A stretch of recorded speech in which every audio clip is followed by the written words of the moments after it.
Mangli birthday పార్టీకి మిమ్మల్ని పిలవలేదన్నారు గానీ, పెళ్ళికి పిలిచారంట కదండీ! ఇప్పుడు మీరు చేస్తే ఆవిడ ఎత్తుతారా అంటున్నా. ఏం మీరు ఫోన్ మాట్లాడుతున్నారు? చేయండి, నేను మాట్లాడతాను. నా ఫోన్‌తో నేను చేయను. ఇక మొదలెడదామా? హలో ప్రత్యూష గారు. హాయ్.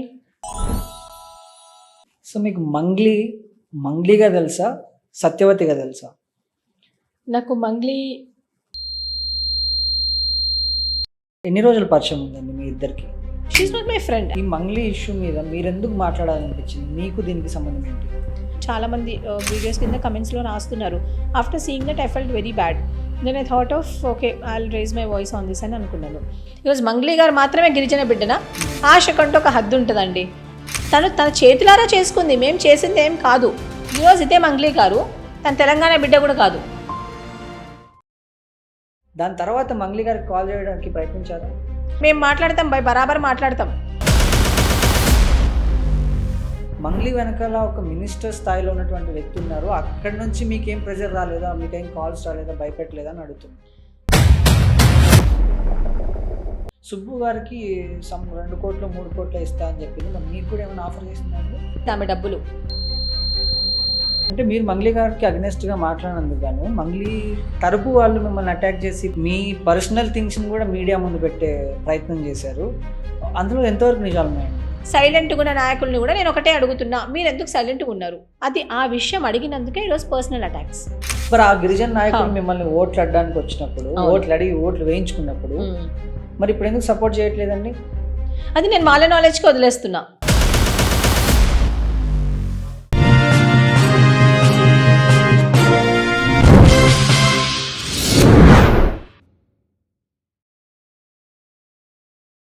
హలో ప్రత్యూష గారు. హాయ్. సో మీకు మంగ్లీగా తెలుసా? సత్యవతిగా తెలుసా?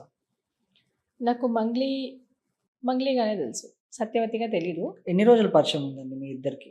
బేసికల్గా నాకు ఒక 2 years, 1.5 year to 2 years maybe అంట. Exactly I don't know, like 1.5 year అనుకోండి. సో నార్మల్గా నా కమ్యూనిటీలో మిగతా వాళ్ళకి ఎలా తెలుసు, నాకు అలానే తెలుసు ఆమె. అంటే మీకు అంత ర్యాపో ఉంది. అదే నేను విన్నా మీకు ఫోన్ కాల్ ఏంటి చెప్పరా నువ్వు చెప్పురా అనేది. అంత ర్యాపో ఎలా వచ్చింది? అంత క్లోజ్ ఎలా అయ్యారు మీరు?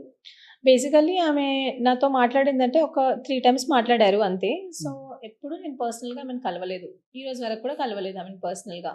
నార్మల్గా జస్ట్ త్రూ ఫోన్ కాల్స్. ఆమె నాతోనే కాదు, ఎవరితో అయినా అలాగే మాట్లాడుతుంది. ఎవరితో అయినా చెప్పండి రా, ఓకేరా అలా మాట్లాడుతుంది. సో నాతో కూడా అలానే మాట్లాడింది. ఓకే. అంటే ఈ మంగ్లీ ఇష్యూ మీద మీరెందుకు మాట్లాడాలనిపించింది? మీకు దీనికి సంబంధం ఏంటి? బేసికల్గా మేమిద్దరం కూడా సేమ్ కమ్యూనిటీకి బిలాంగ్ అవుతాం అనమాట. సో నేను స్టూడెంట్స్ గురించి I'm very active student issues గురించి. సో రీసెంట్గా నేను ఒక ప్రెస్ మీట్కి వెళ్ళినప్పుడు అక్కడ ప్రెస్ క్లబ్లో నాకు మన మీడియా వాళ్ళు కనిపించారు. సో వాళ్ళు అన్నారు, ప్రత్యూష మీరు మంగ్లీ గురించి స్పందించట్లేదు ఏంటి అని అన్నాను.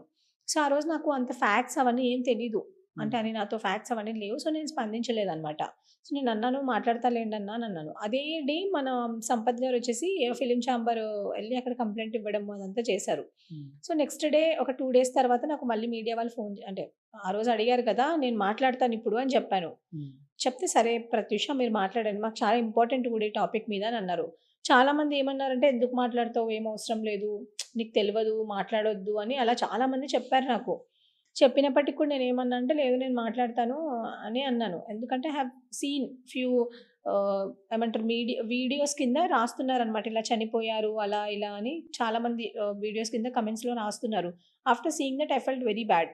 Then I thought of okay I will raise my voice on this అని అనుకున్నాను. సో అదే పర్టికులర్ డే ఉస్మానియా యూనివర్సిటీలో ఈ సంపత్ నాయక్ గారు వాళ్ళు ప్రెస్ మీట్ పెట్టారు. I don't have an idea, I mean to like they didn't even invite me for that press meet. So నేను media వాళ్ళు నన్ను ఏమన్నారు అంటే, ప్రత్యూష యూ ప్లీజ్, ఇది ప్రెస్ మీట్ నడుస్తుంది కదా, ఇక్కడ అంతా మీడియా ఛానల్స్ వస్తే మీరు ఇక్కడే మాట్లాడండి బెటర్ ఉంటుంది అన్నారు. సో నేను అక్కడికి వెళ్ళాను. అక్కడికి వెళ్ళినప్పుడు ఆమె నాకు March 25th లాస్ట్ కాల్ చేశారు. తర్వాత నాకు ఆమె ఫోన్ చేయలేదు. She knows that I'm in the live. Okay. ఎందుకంటే 12 PM వరకు ఫోన్ చేయలేదు, 12:30 PM వరకు ఫోన్ చేయలేదు, 12:40 PM వరకు ఫోన్ చేయలేదు. యాక్చువల్గా మేము 12:40 సంథింగ్ అనుకున్నారంట వాళ్ళ ప్రెస్ మీట్, అప్పుడు కూడా ఫోన్ చేయలేదు. When I'm in the press meet she was continuously calling మీ.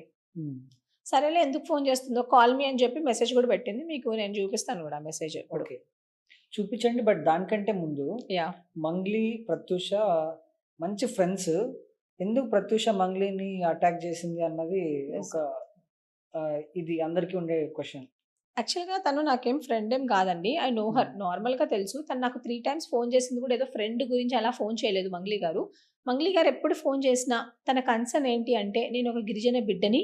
ఆమె ఏదైనా ప్రాబ్లమ్ ఉన్నప్పుడే షీ విల్ కాల్.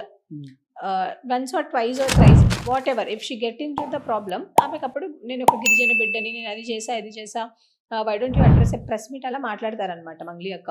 సో అట్లాగే ఇన్ దట్ కేస్ ఆ రోజు ఆమె ఫోన్ చేశారు నాకు. She not my friend, I know her, like నాకు నార్మల్గా తెలుస్తాను అంతే. ఆ రోజు కూడా తను నాకు ఫోన్ చేశారు. అయితే ఆ పర్టికులర్ డే ఏమైందంటే మొత్తం అంటే ప్రెస్ మీట్ స్టార్ట్ అయ్యాక she was continuously calling me. Press meet తన గురించి ఎప్పుడు కూడా తను నాకు మార్నింగ్ డే టైమ్స్లో ఫోన్ చేయలేదు. ఎప్పుడైనా ఫోన్ చేస్తే కూడా నైట్ టైమ్సే ఫోన్ చేస్తాను. మేబీ తన స్కెడ్యూల్ అట్లా అనుకుంటా. So while she's travelling like this she calls me. Almost I spoke with her only for 3 times. ఆ 3 times కూడా నేను ఏంటి అంటే మొన్న రీసెంట్గా ఇది 3rd time. ఓకే, సో తను ఏమన్నారు నాతో అంటే ఫోన్ నేను ఎత్తంగానే నేను హలో అక్క అని అన్నాను. తను ఏమనకుండా నీకు తిరుమలేష్ తెలుసా అని అంటే షీ వాస్ ఆమె ఫోన్ చేశారు, నేను విన్నాను. ఆమె the press meet and the press meet is all about her. Okay, she's claiming that she have done nothing, but proofs అన్ని ఎలా ఉన్నాయంటే షీ హ్యావ్ డన్ సంథింగ్. అదే పర్టికులర్ రోజు అదే ప్రెస్ మీట్లో నాకేం తెలిసి వచ్చింది, నేను ఎందుకు రావాల్సి వచ్చిందంటే 2-3 బాధితులు చనిపోయినారు, వాళ్ళ ఫోటోలు బయటకు వచ్చినాయి. మంగ్లీ అక్క నాకేం సంబంధం లేదు అని అంటున్నారు. మరి ఎందుకు వాళ్ళ తమ్ముడు కలిశారు, వాళ్ళ తమ్ముడితో ఎందుకు కలిసి తిరిగాడు, అసలు మంగ్లీ యొక్క బర్త్డే పార్టీకి రమావత్ మధు అనే పర్సన్ ఎందుకు వెళ్ళారు, ఇది ఒక్కటే క్వశ్చన్ అంది నాకు. నేను అదే క్వశ్చన్ అడుగుదాం అనుకున్నా. అప్పటి వరకు నాకు తన మీద ఒక ఇంప్రెషన్ ఉండేది. కానీ ఎప్పుడైతే came to know all these things then I thought okay let me talk on behalf of those victims. ఎందుకంటే వాళ్ళకు నేను వాళ్ళ ప్రెస్ మీట్కి వచ్చినప్పుడు చూసానండి, వాళ్ళు కనీసం మాట్లాడలేకపోతున్నారు, వాళ్ళకి మాట్లాడడం కూడా రావట్లేదు, వాళ్ళంతా భయపడుతున్నారు. అంటే ఇక్కడ మనం 2 తీసుకోవచ్చు. ఎట్లా అంటే మీ కమ్యూనిటీలోనే బంజారా కమ్యూనిటీలోనే ఒక మనిషి ఎదుగుతుంటే చూడలేక బంజారా కమ్యూనిటీ వాళ్ళే ఆమె ఎదికించారు అని అంటున్నారు. ఓకే, మరి దీనికి మీ రెస్పాండ్ ఏంటి? మంగ్లీ గారు ఇన్ని సంవత్సరాల నుంచి సేమ్ కమ్యూనిటీలో ఉన్నారు కదా, నేను సేమ్ కమ్యూనిటీలో ఉన్నాను కదా, ఎప్పుడు ఇలాంటి అలిగేషన్స్ వచ్చాయా? రాలేదు.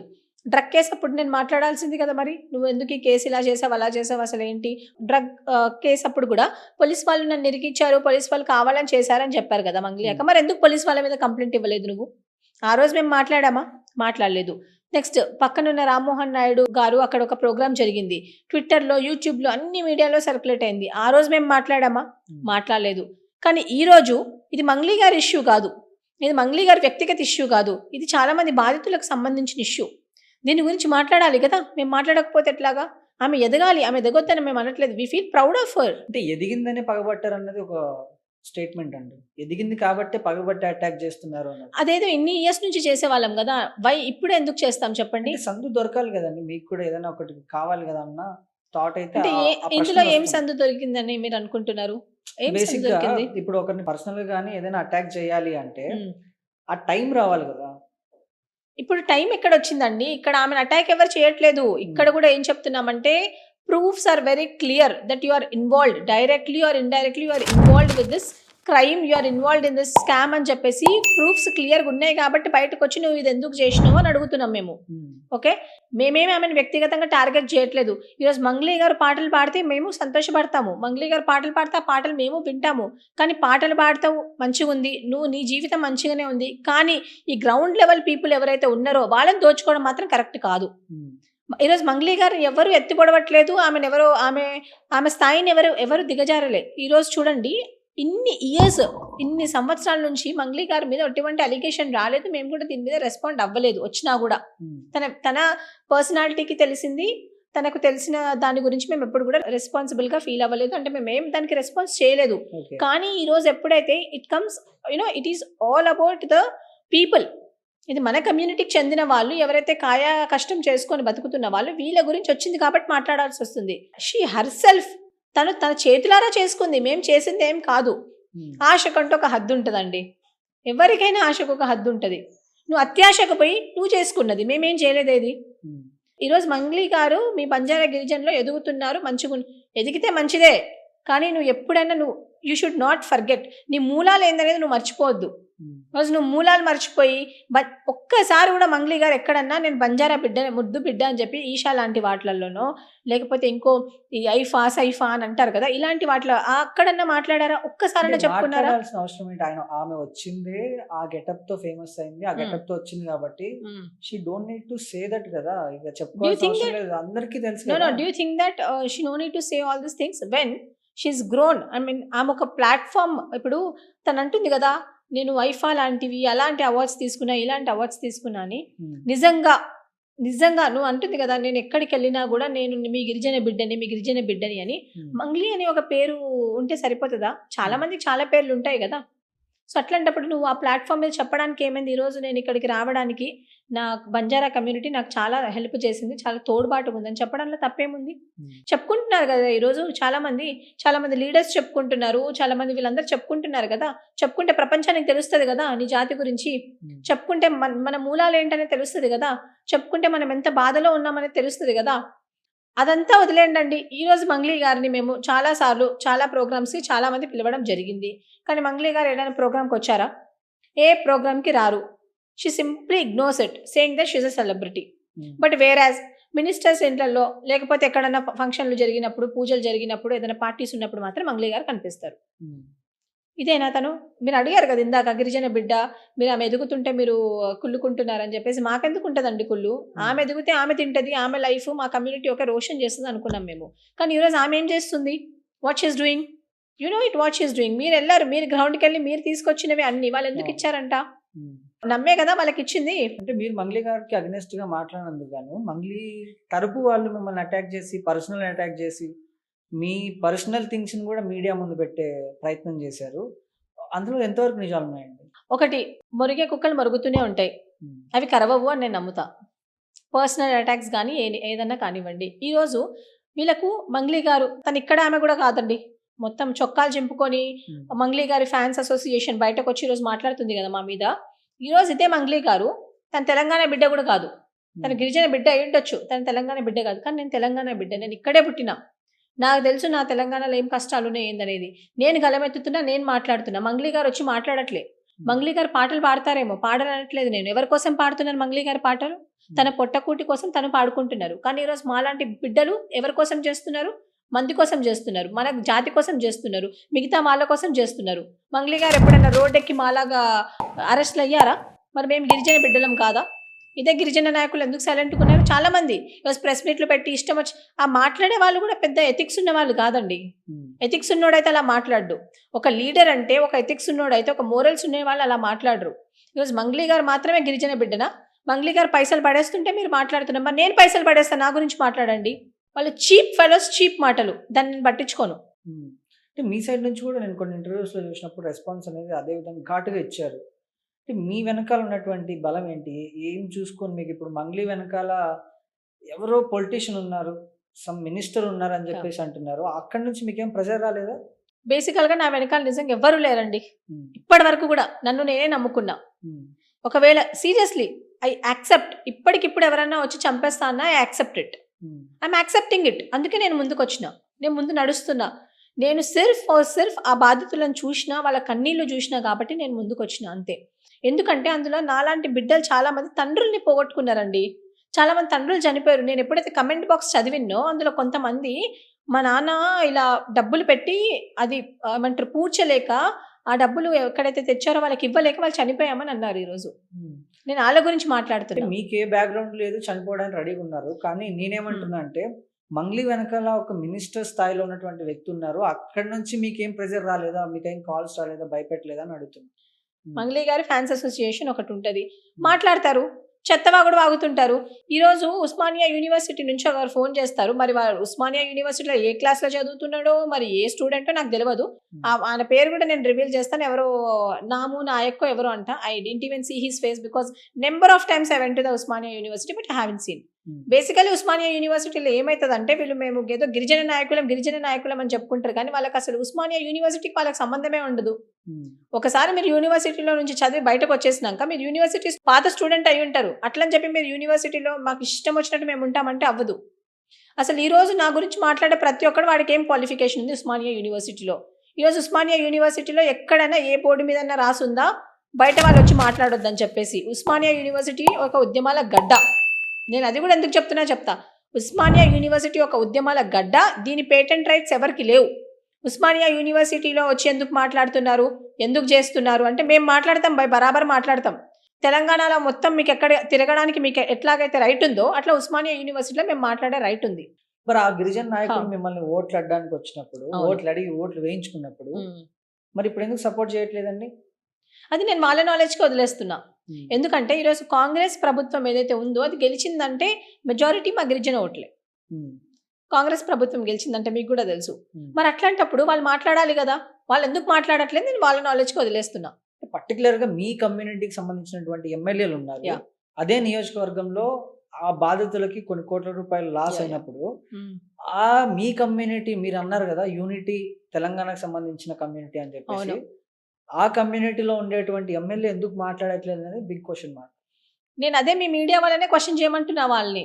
ఎందుకంటే ఈరోజు అక్కడున్న ఎమ్మెల్యేలు కానివ్వండి, అక్కడున్న ఎంపీలు కానివ్వండి, మరి వాళ్ళు ఎవరికి సపోర్ట్ చేస్తున్నారు నాకైతే అర్థం కావట్లేదు. That's the reason. ఒక మనిషికి ఒక మానవత్వం అనేది ఉండాలి. ఈరోజు నాకు ఆ బాధితుల తరపున నాకేం రాదండి, సీరియస్గా నేను కొట్లాడుతుంటే ఏం రాదు. నేను అక్కడ నుంచి ఇక్కడికి రావాలంటే నా ఓన్ క్యాబ్ బుక్ చేసుకోవాలి, నేను వచ్చి మాట్లాడాలి. మై ఓన్ ఇంటెంట్ ఇస్, ఇప్పుడు మనం దీని గురించి మాట్లాడలేదు అనుకోండి, రేపు పొద్దున ఇంకొకటి వచ్చి ఇదే చేస్తాడు, ఇంకొకటి వచ్చి దోచుకుంటాడు. సో ఎవరికైనా ఒక సెగ అనేది తగలాలి. That's the reason we're coming in front of the media and we're speaking. So of course we want the justice, వాళ్ళకి పక్కా జస్టిస్ కావాలి. కానీ ఇప్పుడు మాట్లాడట్లేదంటే వాళ్ళ నోట్లోకి వెళ్ళి నేను మాట్లాడించలేను కదా, ఎట్లా మాట్లాడిస్తా చెప్పండి, అంతే కదా. అది అంటారు కదా సామెత, గుర్రమో గాడిదనో దాన్ని తీసుకొని పోయి నీళ్ళ దాకా తీసుకొని పోతాం కానీ తాపియలేం కదా. ఇట్లనే ఉంది వీళ్ళ సంగతి కూడా. వాళ్ళకు ఉండాలి మాట్లాడాలని, అరే నా బిడ్డలు నష్టపోతున్నారని వాళ్ళకు ఉండాలి మాట్లాడమని. ఈరోజు మంగ్లీ మాత్రమే కాదు ముఖ్యం, ఈరోజు ఇంతమంది గిరిజన బాధితులు ఎవరైతే ఉన్నారో వాళ్ళు కూడా ముఖ్యమని వాళ్ళకి అనిపించాలి కదా. తెలిసినప్పటికీ కూడా సైలెంట్గా ఉన్న నాయకుల్ని కూడా నేను ఒకటే అడుగుతున్నా, మీరు ఎందుకు సైలెంట్గా ఉన్నారు? అది ఆ విషయం అడిగినందుకే ఈరోజు పర్సనల్ అటాక్స్, వ్యక్తిగతంగా మాట్లాడడానికి రీజన్ కూడా ఆ విషయం నేను అడిగినందుకు. అంటే రీసెంట్గా మీరు ఆడియో కాల్ ఏదైతే ఉందో ప్రెస్ మీట్లో మీరు బయటపెట్టిన తర్వాత, దాని తర్వాత మంగ్లీ గారికి కాల్ చేయడానికి ప్రయత్నించారా? లేదండి, నాకు ఫోన్ చేయలేదు. ఇప్పుడు మీరు చేస్తే ఆవిడ ఎత్తుతారా అంటుంది? నాకు తెలియదు, నేను చేయలేదండి. ఒకసారి ట్రై చేస్తారా? నేను చేయను. ఎందుకండి? అంటే భయమా? భయం ఏం కాదు, ఎందుకు చేయాలి? What's the reason? అంటే జస్ట్ ఇప్పుడు మీకు అంత ర్యాపో ఉన్నప్పుడు, నాకు ర్యాపో ఏం లేదు. She called me twice or thrice. But what's the నేను నెంబర్ చెప్తాను, మీరు చేయండి, మాట్లాడదాం. అంటే మీరు చేయకపోవడానికి రీజన్ ఏంటి? ఎందుకు చేయాలి అని అడుగుతున్నా. What's the reason? Call lift చేస్తే ఏం మాట్లాడుతుందో విందామని అంతే. అసలు ఏం మాట్లాడితే ఏమొస్తుంది మనకు? ఇంతమంది నష్టపోయినారు, సేమ్ అదే మాట, నేను చెయ్యలేదు, ఫోన్ ఎత్తకపోతుండొచ్చు, ఎవరికి తెలుసు. ఎందుకు మాట్లాడాలో చెప్పండి మీరు. అంటే ఫోన్ ఎత్తితే ఏం మాట్లాడుతుంది? ఇందాక ఫోన్ ఎత్తి ఆల్ ఆఫ్ సడన్ నాకేం తెలియదు, ఇట్లా మాట్లాడాను, సమ్వేర్ ఆమె ఇట్లా ఒకరి గురించి చెప్పింది అని చెప్తున్నారు కదా. ఆల్ ఆఫ్ సడన్ గా ఇప్పుడు కాల్ చేస్తే ఆవిడ ఏం మాట్లాడుతుందా అని విందామనేసి కొంచెం, ఎందుకంటే నేను ఆన్ ఫీల్డ్ వెళ్ళేసి ఆ బాధితుల దగ్గర అంతా చూశాను కదా. మీరు ఫోన్ చేయండి, నేను మాట్లాడతాను. నా ఫోన్తో నేను చేయను, మీరు ఫోన్ చేయండి, నేను మాట్లాడతాను. రీజన్ ఏంటండి? ఎందుకు చెయ్యాలి అంటున్నా నేను. ఇంతమందిని ఇబ్బంది పెట్టిన నువ్వు, why should I do her, why should I call her? ఆ రోజు నుంచి కూడా నేను ఫోన్ చేయలేదు, ఆ రోజు కూడా మంగ్లీ గారే ఫోన్ చేశారు. నేను ఇప్పటి వరకు మంగ్లీ గారికి కాల్ చేయలేదు, ఇప్పటి వరకు చేసింది మంగ్లీ గారు మాత్రమే. అందుకే నేను ఫోన్ చేయను. ఆమెకు నిజంగా అంత అవసరం ఉంటే ఆమె ఫోన్ చేస్తారు. 150 కోట్ల నుంచి 200 కోట్ల స్కామ్ చేసింది. ఆ స్కామ్ లో సుబ్బు గారికి 2 కోట్లు 3 కోట్ల ఇస్తా అని చెప్పింది. మరి మీకు కూడా ఏమైనా ఆఫర్ చేసిందండి? లేదండి, ఆఫర్ చేసినా నేను తీసుకోను. నేను డబ్బులకే ఆశపడేదాన్ని అయి ఉంటే ఈరోజు చాలా పార్టీల దగ్గర డబ్బులు తీసుకునేదాన్ని. ఈరోజు ప్రత్యూష క్రెడిబిలిటీ ఉందంటే డబ్బులు నాకు అవసరం లేదు, ఆమె డబ్బులు నిజంగా అవసరం లేదు. నాకున్న దాంట్లో నేను చాలా సంతృప్తిగా ఉన్నాను. నాకొద్దు, నేను బాధితుల తరపున ఎలాగైతే నిలబడ్డానో నేను అలానే నిలబడతాను లాస్ట్ వరకు.